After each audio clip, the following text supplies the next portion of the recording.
writers. I'm so glad you could join us today. I'm speaking to Harvey Covey from his cabin in Minneapolis, which is very exciting. And we're just going to chat a bit about 12 short stories and his experience and what we can learn from it and how it can help us to get going with our writing. Hi, Harvey. Hello. Cool stuff, Harvey. I'm so pleased you could join us. So obviously we want to learn all about your writing and what you got going and how you ended up with a book on Amazon, which is very exciting. So can you tell us a little bit, who are you? Talk about your family and friends. What do you do for a day job? And what does your writing day look like? How do you get the writing done in between all of it? Okay, sure. I'm 60. I'm 61 years old. I'll be 62 this August, and I live actually about an hour and a half, 2 hours north of Minneapolis in Minnesota. I work for a local healthcare company providing software programming for them. I'm a software engineer, and then I recently retired. About a year and a half ago, I retired from Wells Fargo after 40 years. But I was building this cabin that's behind me, and it's actually a full-on home and a retirement. So I'm back to work again. And so the end result is that I'm trying to just, get to 67 or 72, whatever it is that retirement is, and just get my 401k back up again so I can do that. And then in the meantime, I'm writing, and I typically I'd like to write on the weekends because my day is full of programming during the day, and then when I get off work, then there's a lot of stuff. We heat the house with wood and with propane. So, and I've got chickens. We get eggs and stuff every day. So I've got a little bit of, farm work to do. I live in the woods, but we have I have 20 acres. So we've got a small property. We got our own hobby farm and hobby garden, if you will. And now that spring's coming in, we'll be wrapping the greenhouse and planting. So the afternoons tend to get taken up quite a bit with work. So it's either in the late evenings before I can really sit down to write, or the weekend. I might devote a lot of time to that. So.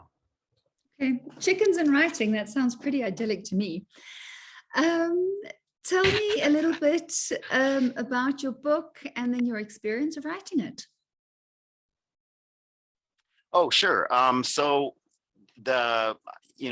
this was an interesting foray for me because I really wanted to go into the sort of science fiction category. I had written a fantasy novel for my grandnieces a couple of years ago, and I've got that out there as well. But I really, really wanted to get into science fiction. I love science fiction. And then a friend of mine who is also a 12 and 12, or I should say Deadlines for Writers member, Sarah, she turned me on to this forum, and I just loved it. I thought, wow, this is great. You get prompted every month, you get to write something, and I got this weird idea after doing about 4 or 5 of those in a row, and I got to thinking, wow, I could actually use these prompts as ideas for the next chapter in a book, and if I just keep my mind blank and just wait for the prompt, then I could write the next chapter in the book based on the prompt. And so it was just sort of a challenge. And so that's what I did. I wrote a chapter of the book from the prompt, and I stayed within the parameters as best I could. And when I got done, then I was like, oh, this is great, but it's only about, what is that? About 11,000 words altogether. So I said, okay, well, now let's sit down and actually write the book from the prompts. And so that's what happened. I fleshed out all of those, anywhere from 700 to 12 or 2,500 word chapters became, much bigger. and then I inserted other chapters and drew a proper outline out of it. And the next thing I know, I've got the book finished and ready to publish. That's So awesome. then I sat down and did some, graphics work and ordered some stuff from one of the online catalogs for images, put together the cover and published it. Cool. Yeah, I mean, that's a very exciting story. And I love the prompts. They seem to make magic happen. So it's very cool. I'm so happy you got really good stuff out of it. Um, how did Yeah. you end up becoming a writer? I've always been a writer. So, when I was in high school, so I never actually went to college. I became an engineer on the job. And but in high school, that was my primary, I guess you would say my major, except that high schools don't have a major, was literature and writing. And I love it. I love both, American literature as well as English literature and worldwide as well. And so I've got more heroes than I can count in the literature department and poetry. So I am a poet. I've got about, I don't know, 200 plus poems that I've written. And I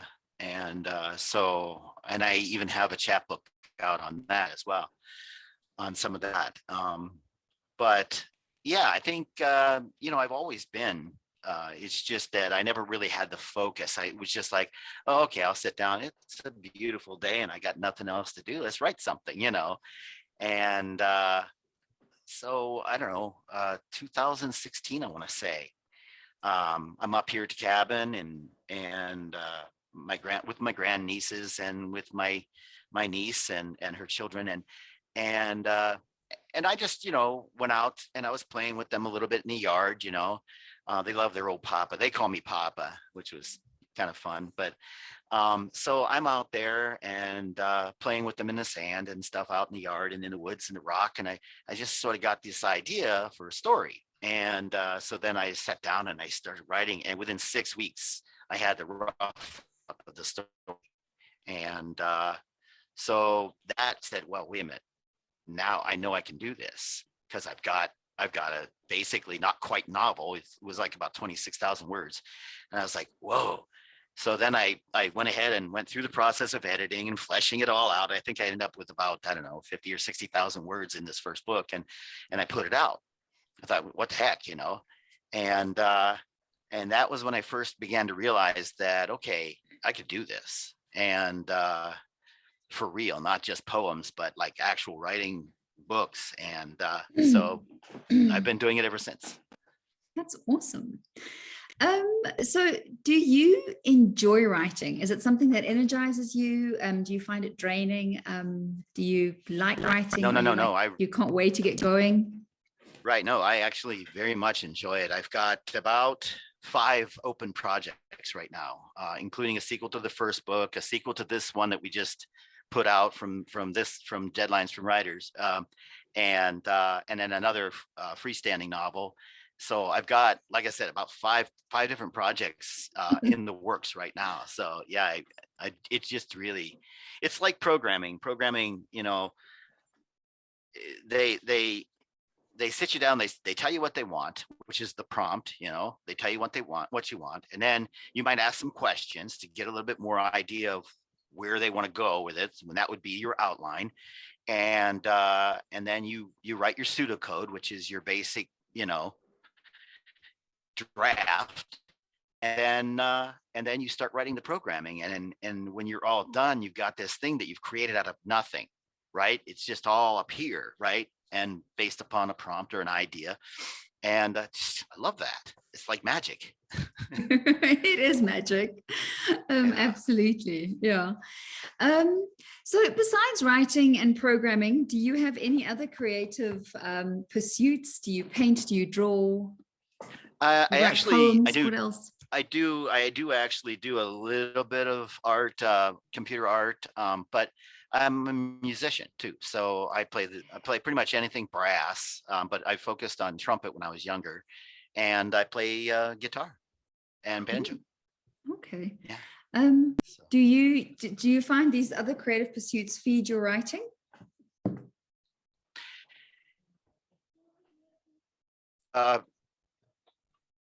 maybe. I know that my writing feeds into the music for sure. Because I do have about 30 songs, I think, I've read.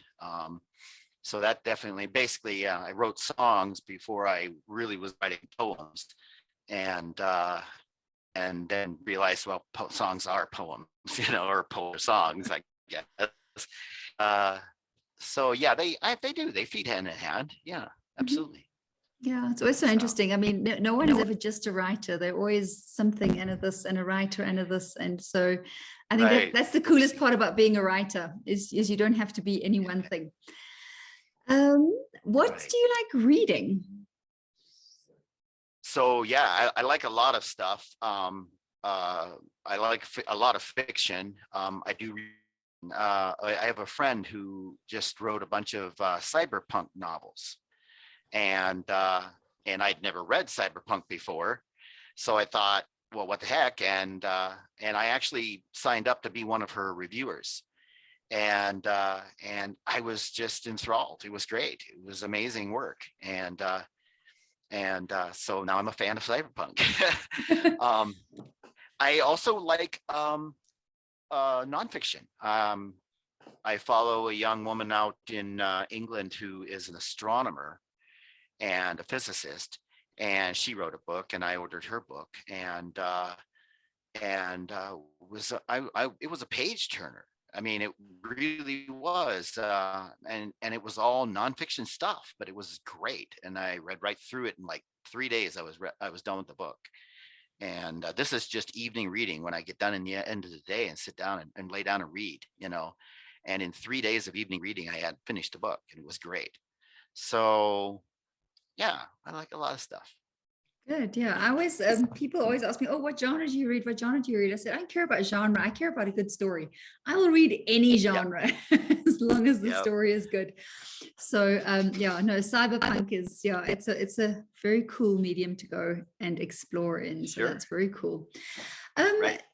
So tell me a little bit, what do you consider to be literary or publishing success? I mean, there's so many definitions, the bestseller, the Forbes, whatever, and the 100s and all of these fun ones. What would for you be literary success or publishing success? That is a funny question. I'll be honest with you. There's the various levels of success. There's that just, having accomplished something, having put it out and published it. That's a measure. And then there's having somebody buy the product and review it. That's a measure of success. And having lots of people, that's a big measure of success. But for me, I think personal success comes from somebody saying, yeah, that story, I can relate to it. It touched me in some way. That's for me the thing. That's the ticket. Good. No, it's a beautiful, beautiful measure. So I like that one. In this last book of yours, this particular book we're talking about, what was the hardest part to write?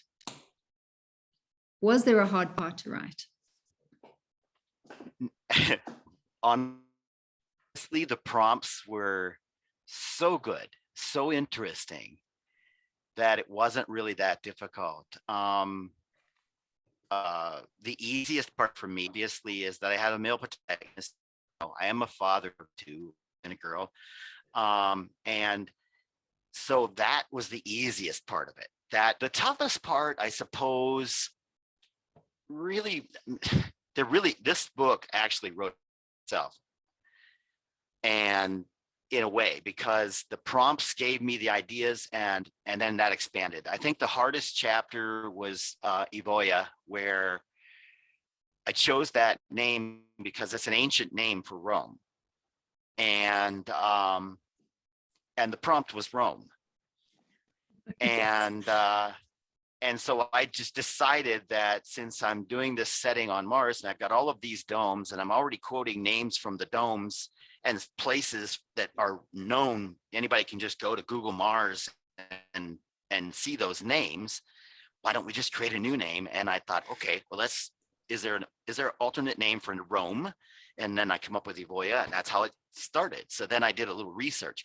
That research was the hardest part. So okay, no, I love how the prompts are manipulated, because there was a prompt there, and that is exactly what they're supposed to do. Okay, they should become something else entirely. So well done. That's awesome. Red lipstick was tough. No red lipstick on Mars? What do you mean? Yes, that's why I come up with La Lange Rouge, a sort of a French word for red lips, well, red lounge, but basically the idea, that's where I got the concept from. So oh, good. Okay. You from see, that prompt. Yeah. You can use all of them. They all work in some way. Yeah. A little bit of a different question. Okay, well, let's do this one first. What didn't make it into the book? Did you cut anything in the end before you decided to publish? Let's see. There was something. Well, what it was bits and pieces. Mm-hmm. There was a lot of backstory, and I got a lot of comments from the readers on the first chapter that I had written. And so basically I kind of chopped the whole backstory, but I didn't throw it away. What I did was I used it as further prompts to build other chapters, and that's how I worked it. So really more, it was stuff that was added that it was cut. Mm-hmm. You know what I mean? Plus the ideas were there. When you cut stuff, sometimes you cut it. You just say, I'm done with it. But sometimes there's little morsels of gold dust in that clay, and you got to go after it. So yeah, no, that's a very good use for backstory. I'm always saying we don't want giant clumps of backstory, but pepper the story here and there with some important information. We need that, but don't give me that whole big chunk. So that sounds like you had a good plan for that. Right, because I was gonna write a whole bunch on the bad guys. And after I got that comment, I did scrap that.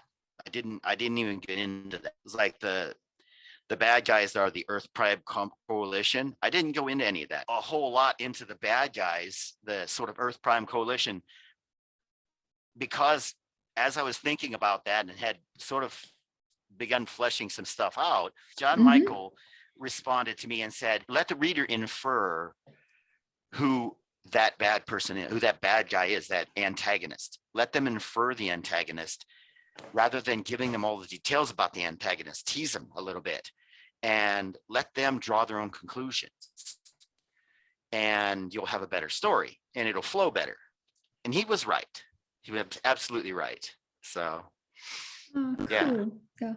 It's as writers, we always want to explain, and we want to say, oh, but this is why this person does this, and this is why this person does that. And sometimes, we should leave it up to the reader. Next question. So what was your favorite book as a child? Oh, my word. I read a lot of Dr. Seuss, and I read a lot of the Golden Books when I was 4. I guess I started reading when I was 4. I don't know if everybody in the global community knows about the Golden Books, but they're like little tiny pony books, and they're only about 20 pages long, and there's pictures and words, reading. But there's like, I don't know, thousands of them. And I read a lot of those. I read Dr. Seuss. As a child, Dr. Seuss. As a young man, Mark Twain, Huckleberry Finn. Absolutely. Yeah, I love quest stories. Yeah. Travel stories, yeah. Yeah. Hence your quest for a cabin in the woods. Exactly. Cool stuff. Okay. Yeah. And then just my last question is, do you have any advice for our writers? Talk about literary journals or anything that you get published in, your Amazon journey, your experience in 12SS. What advice would you give a beginner writer to get where you are now with your published story? So I would absolutely advise a beginner to sign up for deadlines. The main reason is because the prompts help you, but more than just giving you an idea, the feedback is insane. When I wrote that first, I literally went back to that first book after I had gone through the first year of in 2019, I think, and gotten all that feedback. I went back to that first book, pulled it off, rewrote it based upon the feedback I had from the prompts, and then republished it. And so yeah, that feedback is critical. That's absolutely critical. But those prompts are so helpful because they'll lead you down a path of discovery you didn't realize was there. Without the prompts, I would have had to sit and name up what the next step was for my protagonist. With the prompts, I could say, okay, this is gonna be my next step. You know, it gave me the idea I needed to move forward. And it was a challenge because usually I start with some kind of an outline. I'm not really a plotter, so to speak, but I'm kind of a hybrid. I do like the story to grow organically, but I do like to have bones in place. And so this was a real experience to just say, the bones are going to come 1 month at a time, you know, and via some kind of prompt. And this story was real organic, and I really loved writing it. And now I'm working on its sequel. So. Fantastic. Okay. That is very exciting news. I'm very, very proud of you, and I'm very happy for you. That's so awesome. I'm proud to be a member of this amazing organization. So. Oh, I'm so happy you are. But good stuff. But Harvey, thank you so much for joining us. Thank you for your time. I really, really appreciate it. And I am very excited to see what you're going to do next. Okay. Well, thank you. Cool stuff. Thanks, Harvey.